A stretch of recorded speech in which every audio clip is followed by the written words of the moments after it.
Hello everyone, welcome to IGNOU student zone. आज के इस वीडियो में मैं आपको मॉडर्न थ्योरी ऑफ ऑर्गेनाइजेशन के एक सब पॉइंट है कॉन्टीजेंसी थ्योरी, उसके बारे में बताने वाली हूँ। इसके एक और सब पॉइंट जो ऑलरेडी मैं आपको बता चुकी हूँ वो है सिस्टम थ्योरी, तो आप जाकर के वो वीडियो चेक कर लीजिएगा। अगर आप इस चैनल पर पहली बार आ रहे हैं तो इसे सब्सक्राइब कर लीजिए, साथ ही साथ बेल आइकन को दबा लीजिएगा ताकि मेरे आने वाले सभी वीडियोज़ के बारे में आपको जानकारी मिल सके। तो चलिए वीडियो स्टार्ट करते हैं। तो ये MCO 1 का यूनिट 2 है ऑर्गेनाइजेशन थ्योरी का 2.6 मॉडर्न थ्योरी ऑफ ऑर्गेनाइजेशन का सब पॉइंट है कॉन्टीजेंसी थ्योरी। तो चलिए इसके बारे में डिटेल में जानते हैं कि आखिर ये होता क्या है कॉन्टीजेंसी थ्योरी।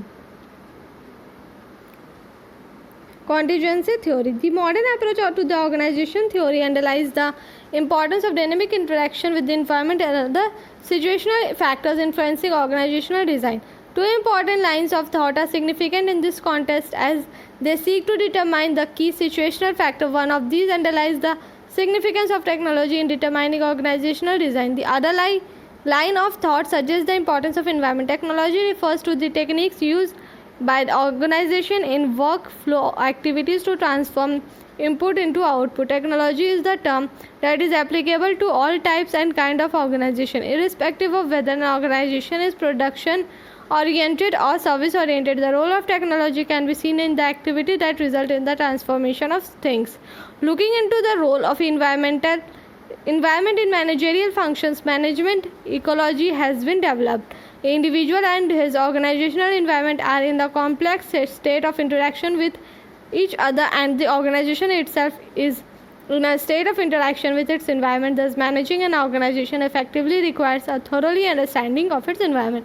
तो देखिए यहाँ पे कॉन्टीजेंसी थ्योरी में बोला जा रहा है कि जो मॉडर्न अप्रोच होता है ऑर्गेनाइजेशन थ्योरी का वो ये एनालाइज करता है कि जो क्या क्या इंपॉर्टेंस होता है डायनेमिक इंट्रैक्शंस का इन्वायरमेंट के साथ, और साथ ही साथ के जो भी इतने अलग अलग जो फैक्टर्स होते हैं, सिचुएशनल फैक्टर्स होते हैं, कैसे वो इन्फ्लुएंस करते हैं ऑर्गेनाइजेशनल डिज़ाइन को। तो यहाँ पे दो इम्पॉर्टेंट लाइन आता है उससे रिलेटेड कि जो इस कॉन्टेस्ट में कि क्या होता है कि जो ये क्या करते हैं कि डिटरमाइन करते हैं जो भी सिचुएशनल फैक्टर्स होता है उसके बारे में, और साथ ही साथ क्या होता है कि ये जो सिग्निफिकेंस होता है टेक्नोलॉजी का वो डिटरमाइन करता है ऑर्गेनाइजेशन के डिज़ाइन को यहाँ पे, ठीक है। तो जो भी, और दूसरा क्या होता है कि वो सजेस्ट करता है कि इन्वायरमेंट के कैसे इंपॉर्टेंस है, ठीक है।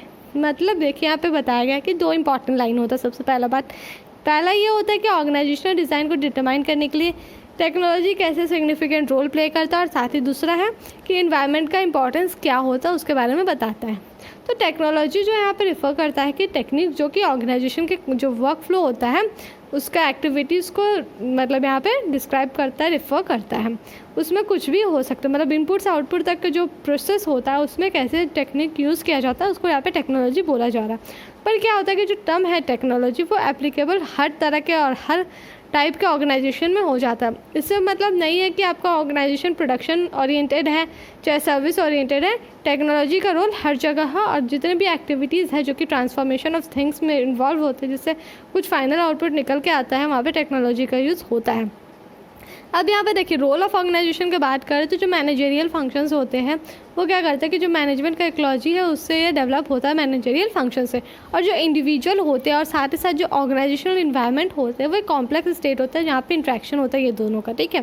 तो जो ऑर्गेनाइजेशन होता है वो खुद ही एक स्टेट होता है इंट्रैक्शन का इन्वायरमेंट के साथ। तो इससे क्या होता है कि जो ऑर्गेनाइजेशन का जो है वो पूरी तरह से मैनेज किया जा सकता है इफेक्टिवली, जहाँ पे क्या होता है अगर वो ऑर्गेनाइजेशन जो है अगर इन्वायरमेंट को अच्छी तरह से वो अंडरस्टैंड कर लेंगे, अच्छी तरह से समझ लेंगे, तो ऑर्गेनाइजेशन जो है वो मैनेज कर सकते हैं इन्वायरमेंट को effectively. Contingency approach is based on the view that there is no best way to manage. In fact, there are many effective ways to perform various management functions. This theory emphasizes that the best way to lead, plans, organize and conduct managerial activity varies with the situation. A particular method may yield fruitful result in one situation but may drastically fail in another situation. There is no universal principle to be applied in all situations. Managers must apply different situations and use the best approach which is best suitable in that particular situation. For example, to improve productivity, supporters of scientific management may prescribe work simplification and additional incentives. The behavioral scientists may recommend job enrichment and democratic participation of employees in the decision-making process. But the supporters of contingency approach may offer solution which is responsive to the characteristics of the total situation being faced. Work simplification would be ideal where there is limited resources. Unskilled would be ideal for that organization where there is abundant skilled labor force. This shows that managerial actions depend upon circumstances within a given situation. In this approach, management are supposed to diagnose a given situation and adapt it to meet the conditions present. In short, contingency approach emphasizes in two aspects. It focuses attention on specific situational factors that influence the appropriateness of one managerial strategies over other, and second is it highlights the importance of developing skills for managers in situational analysis. Such skills will help managers to find out important contingency factors which influence their managerial approach. तो जो contingency approach होता है वो basically based होता है इस बात पे कि कोई भी तरीका बेस्ट नहीं होता है मैनेज करने के लिए। इनफैक्ट जो इफ़ेक्टिव तरीका होता है परफॉर्म करने का अलग अलग मैनेजमेंट फंक्शंस को वो अलग अलग ही होता है। कोई भी फंक्शंस जो है वो सेम नहीं होता, कोई भी एक इफ़ेक्टिव वे नहीं होता है। ये थ्योरी बेसिकली इस बात पे एम्फसाइज करता है कि जो बेस्ट तरीका होता है लीड करने का, प्लान करने का, ऑर्गेनाइज करने का, साथ ही साथ जितने भी मैनेजरियल एक्टिविटीज़ होते हैं उसको कंडक्ट कराने का, वो हर सिचुएशन के हिसाब से अलग अलग होता है। कोई भी एक पर्टिकुलर मेथड नहीं है जो हर सिचुएशन में फिट बैठ सके, हर सिचुएशन के लिए परफेक्ट हो सके। हर चीज़ जो है वो सिचुएशन के साथ साथ चेंज होता है। कोई भी एक ऐसा यूनिवर्सल प्रिंसिपल नहीं होता है जो हर सिचुएशन में अप्लाई किया जा सकता है। तो जो मैनेजर होते हैं वो एनालाइज कर चुके हैं कि जो अलग अलग सिचुएशंस होता है उसमें अलग अलग तरीका ही बेस्ट होता है, अलग ही बेस्ट अप्रोच उसके लिए तैयार करना पड़ता है हर सिचुएशन के हिसाब से। यहाँ पे एक एग्जांपल के साथ दिया हुआ है कि अगर आप अपना प्रोडक्टिविटी को बढ़ाते हैं, ठीक है, उसमें क्या होता है कि जो सपोर्टर्स होते हैं साइंटिफिक मैनेजमेंट के वो अपना वर्क को सिंप्लीफिकेशन को प्रिस्क्राइब करते हैं, साथ ही साथ कुछ एडिशनल इंसेंटिव्स भी देते हैं। तो बिहेवियरल जो होता है मीन्स जो साइंटिस्ट का जो बिहेवियर होता है वो ये बताता है कि जॉब इन्रिचमेंट कैसा है, जो डेमोक्रेटिक पार्टिसिपेशन होता है एम्प्लॉयज़ के बारे में डिसीजन मेकिंग प्रोसेस में, वो सारी चीज़ें यहाँ पे बताई जाती हैं। पर क्या होता है ना कि जो सपोर्टर्स होते हैं कॉन्टीजेंसी अप्रोच के वो एक सॉल्यूशन ऑफर करते हैं जो कि रिस्पॉन्सिव होता है कि जो भी मतलब टोटल सिचुएशन में कैसे उसको कैरेक्टरिस्टिक्स दिया जाए, मीन्स जो भी कैरेक्टरिस्टिक्स होता है वो कैसे टोटल सिचुएशन में उसको फेस किया जा सके। तो यहाँ पे बोला जा रहा है कि जो वर्क का सिंप्लीफिकेशन होता है वो एक आइडियल होता है जहाँ पे क्या होता है जो लिमिटेड रिसोर्स होता है, साथ ही अनस्किल्ड लेबर होते हैं, जो लिमिटेड ट्रेनिंग अपॉर्चुनिटीज़ दिया जाता है, साथ ही साथ जो लिमिटेड प्रोडक्ट जो ऑफर किए जाते हैं लोकल मार्केट में, वो सब चीज़ों के लिए। तो जो जॉब इन्रिचमेंट है वो एक आइडियल होता है उस ऑर्गेनाइजेशन के जहाँ पे बहुत ही ज़्यादा जो स्किल लेबर फोर्स जो है वो अवेंडेंट में होते हैं। तो इससे ये पता चलता है कि जो मैनेजरियल एक्शंस होते हैं वो हर सर्कमस्टांसेस के हिसाब से अलग अलग होते हैं। सिचुएशन के हिसाब से जो सर्कमस्टांसेस यहाँ पे हो जाते हैं तैयार वो अलग अलग होते हैं। तो इस अप्रोच मतलब क्या होता है कि इसमें अप्रोच में क्या होता है कि जो मैनेजर्स होते हैं वो क्या करते हैं कि उस सिचुएशन का डायग्नोसिस करते हैं और साथ ही साथ वो क्या करते हैं उस कंडीशंस को अडॉप्ट करते हैं ताकि वो अच्छी तरह से और अपना काम कर सके। मीन्स जैसा भी कंडीशंस हो उसको कैसे पूरा किया जाए, कैसे उससे मीट किया जाए, उसको वो अडॉप्ट करते हैं। तो इस शॉर्ट में बोला जा सकता है कि जो कॉन्टीजेंसी अप्रोच होता है वो बेसिकली टू एस्पेक्ट्स पे मीन्स ध्यान देता है, टू एस्पेक्ट्स पे वो एम्फेसाइज करता है। तो सबसे पहले ये है कि वो फोकस करता है टेंशन पे, जो भी स्पेसिफिक सिचुएशन होता है जो कि इन्फ्लुएंस करता है मैनेजर्स को या जो भी मैनेजरियल जो स्ट्रैटेजीज़ होते हैं एक का जो स्ट्रैटेजीज़ होता है दूसरे पे, उस पर बेसिकली फोकस करता है। और साथ ही साथ ये हाईलाइट करता है कि क्या इंपॉर्टेंस होता है अगर जो मैनेजर जो होते हैं उसका जो स्किल होता है उसको डेवलप किया जाए कोई सिचुएशनल एनालिसिस पे, तो क्या उसका इंपॉर्टेंस होता है। मतलब देखिए अगर मैनेजर्स बहुत अच्छा होगा, उसका जो स्किल है वो बहुत ही ज़्यादा अच्छा होगा, उसका माइंड बहुत शार्प होगा, मीन्स बहुत सारे नया नया तरीका निकालेगा, बहुत अच्छी तरह से वो मैनेज करेगा, तो उसका क्या रोल पड़ता है, क्या इंपॉर्टेंस होता है उसका ऑर्गेनाइजेशन के ऊपर, उसके बारे में भी बेसिकली ये हाईलाइट किया। तो ये जो स्किल है वो मैनेजर को ये हेल्प करेगा कि जो इम्पॉर्टेंट कॉन्टीजेंसीज फैक्टर हैं उससे वो मैनेजिंग अप्रोच को इन्फ्लुएंस कर सके। Contingencies approach has the following features. यहाँ पे कॉन्टीजेंसी अप्रोच का फीचर्स दिया हुआ है। Management action in is contingent on certain action outside the system or subsystem as the case may be. Organizational action should be based on the behavior of action outside the system so that organization so that organization should be interacted with the environment. Because of the specific organization environment relationship, no action can be universal. It varies from situation to situation. तो ये features में यहाँ पे बताया गया है कि जो मैनेजमेंट एक्शन होता है वो कॉन्टीजेंट होता है कुछ सर्टेन एक्शन पे, जो कि सिस्टम के बाहर होता है या तो सब सिस्टम के केस में कुछ भी दोनों में से कोई भी केस में ऐसा हो सकता है. इसके अलावा बोला गया कि जो ऑर्गेनाइजेशन का एक्शन होता है वो बेस्ड होता है जो बाहर मतलब जो सिस्टम के बाहर का जो एक्शन होता है ना उस पर उसका क्या बिहेवियर होता है उस पर बेसिकली ये बेस्ड होता है, ताकि जो ऑर्गेनाइजेशन है वो एनवायरनमेंट के साथ अच्छी तरह से इंटरेक्ट कर सके.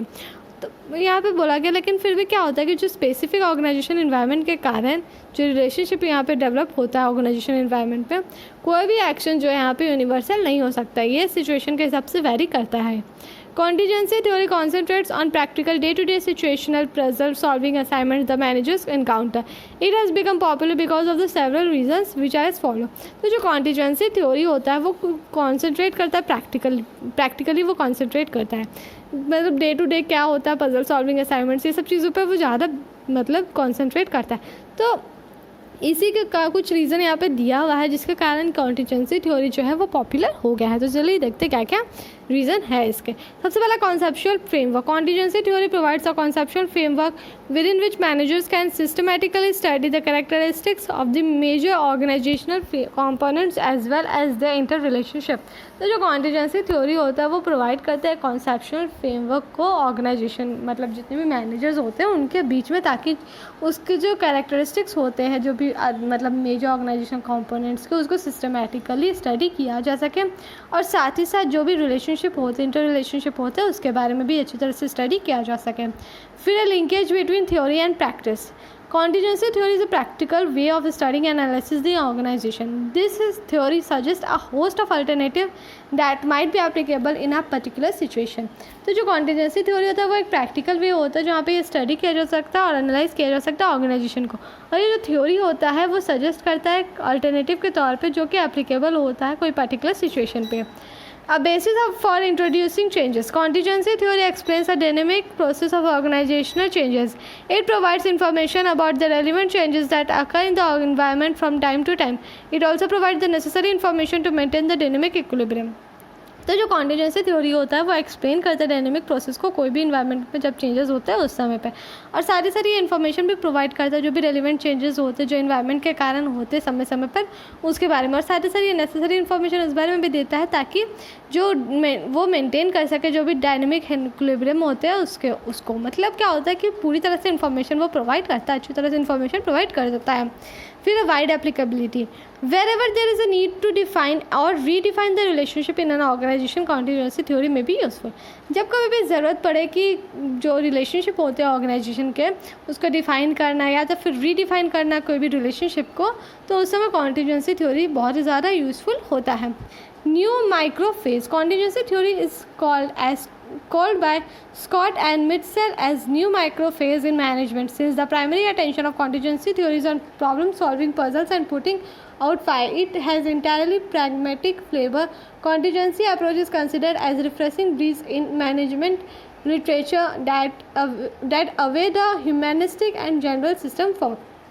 तो जो contingency approach होता है उनको मतलब स्कॉट और मैसेल जो है वो एक बोलते थे एक न्यू माइक्रोफेज मैनेजमेंट में. ठीक है, तो क्या होता है यहाँ पे इसलिए बोला जा रहा है क्योंकि जो प्राइमरी अटेंशन होता था ना कॉन्टिजेंसी थ्योरी का, कॉन्टिजेंसी अप्रोच का, वो बेसिकली इस बात पे होता था प्रॉब्लम सॉल्विंग पजल्स पे, और साथ ही साथ उसको फायर में रखते थे ताकि मतलब जितने भी प्रैग्मेटिक होते हैं उसको फ्लेवर दिया जाए, मतलब जो प्रैग्मेटिक फ्लेवर जो होते उसके बारे में पूरा इंटायरली जो है मेन फोकस उसका रहता था, मेन अटेंशन वो इस चीज़ पे दिया जाता था. तो जो कॉन्टिजेंसी अप्रोच होता है वो एक रिफ्रेशिंग ब्रिज की तरह कंसिडर किया जाता है मैनेजमेंट में, और साथ ही साथ जो ह्यूमनिस्टिक और जनरल सिस्टम फॉक को यहाँ पे मतलब क्या होता है कि उसके रास्ते में जो भी मतलब जो रिसोर्सेज होता है जो भी मतलब ह्यूमनिस्टिक और जनरल सिस्टम होता है उसके बारे में यहाँ पे कंसिडर किया जाता है. तो क्या होता है कि ये दोनों चीज़ों को यहाँ से अलग कर दिया जाता है. The main advantage of this contingency approach is that it compels us to be aware of the complexity in every situation and forces us to take an active and dynamic role in determining what best would work in each case. Like a system theory, it does not only examine the relationship between subsystems or a specific organization in a given environment, but also offers situation to particular organizational problem. तो इसका main advantage ये होता है contingency theory का कि क्या होता है कि ये बताता है, ये अवेयर कराता है जो भी कॉम्प्लेक्सिटीज़ आते हैं हर सिचुएशन में, और सारे साथ उसको कैसे मतलब उसमें एक्टिव रोल प्ले करना है, डायनेमिक रोल प्ले करना है, ताकि उस सिचुएशन से बाहर निकल सके, क्या बेस्ट तरीका है उसके बारे में। और सिस्टम थ्योरी की तरह ये एग्जामिन नहीं करता है कोई भी सब सिस्टम्स के जो रिलेशनशिप होते हैं कोई भी स्पेसिफिक ऑर्गेनाइजेशन का इन्वायरमेंट के साथ, उसके बारे में नहीं बताता है, पर क्या करता है ये सॉल्यूशन बताता है। कोई भी ऑर्गेनाइजेशन का प्रॉब्लम अगर आ गया है तो उसको लेकर के यहाँ पे सॉल्यूशन बताया जाता है।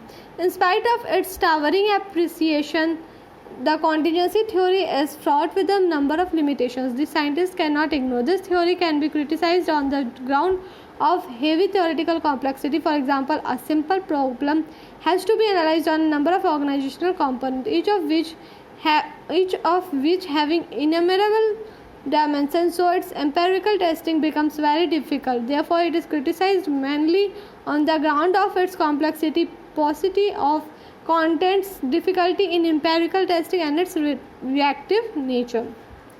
तो यहाँ पे बोला जा रहा है इसका जो टॉरिंग एप्रिसिएशन जो होता है, मतलब क्या होता है कि एक तरह से बोला जाता है कि कॉन्टीजेंसी अप्रोच जो है, कॉन्टीजेंसी थ्योरी जो है वो बहुत ही अच्छा कर रहा है, पर इसके अलावा भी इसके बहुत सारे लिमिटेशंस होते हैं जो साइंटिस्ट इग्नोर नहीं कर सकते हैं।